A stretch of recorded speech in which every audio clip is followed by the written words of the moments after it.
Eu me especializei nessa área de inteligência cibernética há algum tempo já, porque é uma evolução constante social. Hoje a gente não foge mais do smartphone, não foge mais das redes sociais, não consegue mais estar alienado a isso no dia a dia. Né?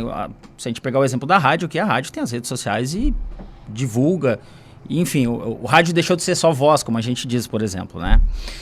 Então, assim, eu falo para dois públicos, tá? O público que são os alunos, num primeiro momento, que eu trato de uma forma mais lúdica, mais direta, tentando fazer ser entendido, porque é uma linguagem difícil que eu tento traduzir de uma maneira mais simples, né?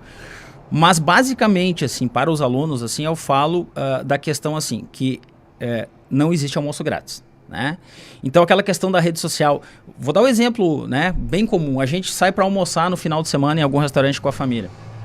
Se o senhor olhar no entorno, quantas famílias o senhor vai ver que tem o pai e a mãe e tá o filho ou os filhos e não há interação, não há conversa mais entre eles, há cada um com seu telefone, cada um na sua rede social, e as pessoas não conversam. E é comum a gente ver às vezes uma criança de 1 ano, 2 anos, numa cadeira de bebê, mexendo no iPhone, né?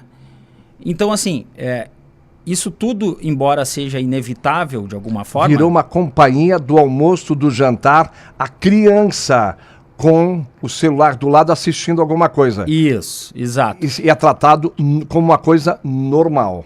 Mas não deveria. Por quê? Existem estudos, isso eu abordo depois com os adultos, principalmente depois, né? Mas existem estudos que colocam a limitação de horário. Por exemplo, até os 4 anos não se põe tela em frente de criança, né? Enfim, não é para, como é que eu vou dizer? Não é pautar o que as pessoas têm que fazer com seus filhos, mas alertá-los, né? Por exemplo, para os menores, como eu estava dizendo, né? Se a gente pegar, o Brasil hoje é o 2º país no mundo que mais passa tempo em redes sociais e o 3º que mais passa tempo na internet. Tem um estudo aí recente que fala que o brasileiro passa em torno de 9 horas e meia em frente a telas. Se a gente levar em conta que a gente dorme em média 8 horas por dia, a maior parte do nosso dia é conectado. A maior parte do nosso dia é num mundo que não é de verdade, né? E aí, assim, por mais que seja divertido ou necessário ou trabalho, né, a gente precisa entender outra coisa. Quem é que está por trás desses perfis todos? Hoje existe uma febre entre esse pessoal mais novo que é o TikTok, né? Que são vídeos curtos, que são viciantes. E por que eles viciam? Né? Eu fui estudar os algoritmos para entender isso. Eles viciam porque eles trabalham uma coisa chamada dopamina, que é um neurotransmissor que é a recompensa. É aquela mesma coisa que a gente sente quando come um doce. Dá aquela sensação momentânea, assim, né? E logo depois ela baixa. Ela tem um pico e a mesma coisa. A rede social, quando a gente publica alguma coisa e aquilo é muito curtido, muito difundido, muito comentado, aquilo provoca um pico. E quando isso cessa, a pessoa se sente menor. Imagina isso para alguém que tem 14 anos, 13 anos, 12 anos. Está formando a sua identidade num mundo que não existe. Porque a vida real ali fora, ela não é assim, a gente sabe disso, né? E isso vai gerar adultos que depois a gente vai ter problemas. E não estou falando nenhuma novidade aqui. Se a gente falar com pessoas que trabalham a parte de saúde mental... se o senhor trouxer aqui um psiquiatra especializado, um psicólogo especializado, ele vai lhe dizer exatamente isso. Que isso saiu do controle, né? Um exemplo, eu gosto de trabalhar com números, né? O boom do Facebook foi em 2009. O estouro da rede social Facebook, assim, é 2009. Entre 2009 e 2018, tá? Isso tá num filme chamado Dilema das Redes, quem quiser assistir na Netflix, tá liberado ali, vai ver. Tem uma associação americana de saúde mental fez um estudo que mostra que do boom do Facebook de 2009 a 2018, mais ou menos, que foi quando o estudo finalizou, há um aumento de 140% no suicídio de meninas de 10 a 14 anos. Por quê? É o óbvio, mas precisa ser dito, né? Digamos assim, quando a gente tem aquela questão da aprovação social, né? Porque na rede social todo mundo é lindo, na rede social a vida é perfeita, o Instagram tem essa coisa, né? O Instagram é a rede social da vida perfeita. Todo mundo é bonito, todo mundo é feliz, todo mundo viaja, né? Mas essa não é a vida real. Essa não é a vida real.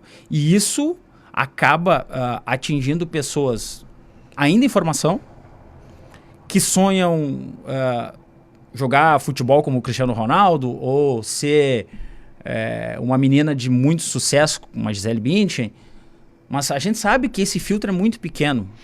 Poucos vão chegar lá. E isso, mais pra frente, ele causa a questão da desesperança. Tipo, olha, eu não sou perfeito como o meu vizinho aqui, que anda no melhor carro, ou que a grama do vizinho é mais verde, mas a gente não sabe o que acontece dentro daquela casa. E isso é uma responsabilidade de todos nós. Eu sou pai. Eu entendo isso. Então é preciso que as pessoas tenham noção do grande poder que elas dão para um filho quando elas entregam para eles um smartphone que custa 3, 4, 5 mil reais. Agora um iPhone 16 vai ser lançado a 15 mil. Não é por aí, né? Bom, Tenente, tem inúmeras ações. Até que para quem pega na corrida, gente, o Tenente Rodrigo vai estar com a gente. Tenente Rodrigo Neto. Amanhã, 8 horas e depois, às 20, no Colégio Nossa Senhora de Lourdes, parabenizar a iniciativa. Mas eu vou te perguntar, Tenente, até porque o senhor está no comando da Brigada Militar, trabalha com o comando da Brigada Militar em Porto Alegre. Na prática, nesse ano, nos últimos anos, aí 2, 3 anos, principalmente nesse ano, o que tem chegado para a Brigada resolver? Claro que é trabalho parceiro com a Polícia Civil, com os colegas, enfim, da segurança. Mas na prática, em termos do seu trabalho, a questão, sabe, de problemas relacionados ao mundo digital. Porque a gente, só para quem está chegando agora, mundo conectado, redes sociais, darknet, como detectar comportamentos nocivos, o que seus filhos escondem, implicações ilegais, ou legais melhor, implicações legais, isso tudo na prática para a Brigada, o que tem chegado, hein? Assim, eu não falo pela Brigada, tá? Essa questão da palestra, ela é mais voltada a um convite propriamente dito. Mas sua experiência. Mas a Brigada tem um programa institucional de proteção a escolas que tem sido bastante efetivo, né? Ele é muito atuante, assim. O Coronel Douglas, que é o subcomandante-geral, que sabe bastante dessa matéria, né? Mas, assim, a gente sabe, são públicos os problemas que a gente teve nos últimos... eu digo Brasil, tá? Nos últimos 3, 4 anos, com essas questões, aconteceu em Blumenau. Antes aconteceu lá em anos passados, né? Aconteceu lá em Suzano. Aconteceu em Realengo, no Rio de Janeiro, coisas terríveis, que eu não quero nem entrar nisso aqui, mas que é de domínio público, né? E tendo em vista esses acontecimentos, a instituição Brigada Militar, ela tem um programa de proteção a escolas que é muito efetivo, mas o que eu falo na palestra, ela tem um viés diferente, né? Se a gente falar disso aí, a gente está falando de proteção às escolas, ao ambiente escolar. Eu falo direcionado mais às famílias, principalmente aos pais. Porque assim, tem uma questão que eu brinco, mas não é bem brincadeira, tá? Eu sempre digo assim, a democracia é muito legal da porta da rua para fora. Da porta da rua para dentro não tem democracia. É dos pais. Os pais têm que se impor. Porque se a gente entrar com um adolescente de 13, 14 anos, entrar numa discussão com ele e se nivelar ele como se fossem dois iguais conversando, sai do controle. Sai do controle. Não é assim que tem que funcionar. Por exemplo, menores de idade não podem restringir o acesso dos pais aos dispositivos eletrônicos. Ah, não, pai, tu não vai mexer no meu telefone porque é meu. Vou.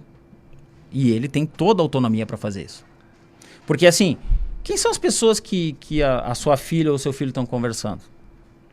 Quem são essas pessoas de rede social? Porque aí a gente pega, né, um adolescente de, sei lá, um adolescente de 16 anos. Tem 3, 4, 5, 10 mil seguidores no Instagram, por exemplo. E tem vários casos desse, né? Então, vem cá, aquela adolescente conhece 5, 10 mil pessoas? É óbvio que não. Ali tem muita gente que tá ali com qual interesse e por quê, né? Então, tudo isso é controle dos pais. Eles têm que saber disso e acho que uma conversa bem conversada em casa, né? Que é o que eu trago muito. E eu ensino principalmente os pais a detectarem dentro dos outros dispositivos aquilo que talvez os filhos não querem que eles encontrem, né? Então, eu dou um exemplo, né? O filho tem um computador no quarto. Por que é que o filho, por exemplo, ou a filha, tem que ter instalado no seu computador um navegador de Dark Web e Deep Web? Ele não é programador, ele não é... Por que ele tem que acessar um ambiente, e eu digo assim, um ambiente sinistro, um ambiente escuro, que é o ambiente do submundo da internet? Não tem porquê, né? Então é isso que eu ensino os pais a verificar, esse tipo de coisa. É muito tranquilo de aprender, assim. Tenente Rodrigo, essa pergunta, o que seus filhos escondem? Um exemplo. Um exemplo? Por exemplo, nós tivemos recentemente em Rio, São Paulo, aconteceu em Porto Alegre também, né? As chamadas deepfakes. O que são os deepfakes? Hoje existem aplicativos de inteligência artificial em que tu colocas uma voz em alguém que não é dela. Ou tu pega uma foto da pessoa e aquela foto tu coloca num vídeo e o rosto daquela pessoa passa a ser o rosto da foto, com movimentos naturais, muito difícil de ser detectado.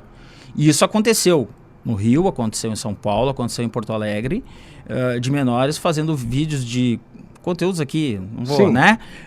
Utilizando o rosto de desafetos, digamos assim, da turma, ou de meninas da turma. E isso aí gerou um problema gigantesco. Então, assim, esse é um exemplo de como os pais localizarem esse tipo de coisa, porque não tem por que o seu filho estar fazendo uma deepfake de um colega para espalhar num grupo de WhatsApp ou coisa desse tipo. Porque uma vez que cair no WhatsApp ou numa rede social de alguém, não tem volta mais. Né? Mas essa é a pergunta, no caso, vou direto ao tema aqui. Hoje, com essa facilidade, e a moçada consegue aprender rapidamente, e está aí já há bastante tempo, questão da chamada inteligência artificial, de utilizar a imagem, deixa eu citar um exemplo, de uma menina que de repente pegaram a imagem dela e ela está transando, menor de idade, só que não é ela, ou ela está fazendo alguma coisa que não é ela, mas jogaram. E tá os colegas, o colégio inteiro, a cidade inteira tá vendo. Isso aqui é uma farsa. E como é que vai recuperar? Aí é que tá. Legalmente, para punir e também... Como é que vai recuperar a questão moral da história toda? É importante dizer, tá? Que não existe, e eu falo isso de forma técnica, não existe 100% de anonimato na internet em nenhum caso, tá? Então, assim, isso é importante que chegue nos adolescentes principalmente. Que é o seguinte, a polícia, seja ela qual for, ela tem capacidade técnica para identificar de onde aquilo saiu. Então, o que é o freio da humanidade? É o medo de ser punido. E para o menor de idade não é diferente. Então, que fique bem claro, quando alguém utiliza um dispositivo de inteligência artificial para produzir uma deepfake pornográfica de um menor de idade, como o senhor deu de exemplo ali, a polícia tem condições de identificar. Então não pense que quem vai fazer esse tipo de coisa vai ficar impune. Porque isso vale para política, vale para tudo, né? Se for feito desta forma e for disseminado esse conteúdo de forma a denegrir alguém, a pena ela não é, ela é pesada. E assim, a gente leva, mas é menor de idade. Bom, quem conhece a fase por dentro em Porto Alegre ou aqui na região da Serra, não recomendo, tá? Então, por isso que eu digo assim, tudo há uma consequência, né? Aquilo que a gente fala desde criança. A plantação é opcional, mas a colheita é obrigatória. Então, vai se chegar nisso. Por isso, é um aviso importante, né? Porque às vezes pensa assim, não dá nada pra mim porque eu sou menor ou não vou me achar porque eu larguei num número fake e chegou lá. Não é assim que funciona. Sou menor de idade, não vai acontecer nada, o máximo vai acontecer isso, uma penalização aqui, uma chamada de atenção. Não é tão fácil assim. Não é tão simples. Primeiro Tenente Rodrigo Neto vai estar com a gente nessa terça-feira, Colégio Nossa Senhora de Lourdes, 8 da manhã, alunos do 6º, do Fundamental até o 3º médio, e à noite, às 20 horas, vai estar reunido, aí é para toda a comunidade escolar.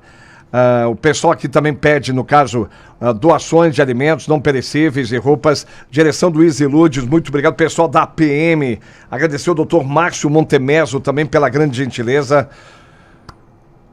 Tenente Rodrigo, muito obrigado. E se a gente puder conversar, até que sabe que aqueles assuntos que é necessário e mais do que se fala sempre é pouco, né? Esse assunto é um assunto extenso. A gente vê assim, renderia muito tempo. Muito bom.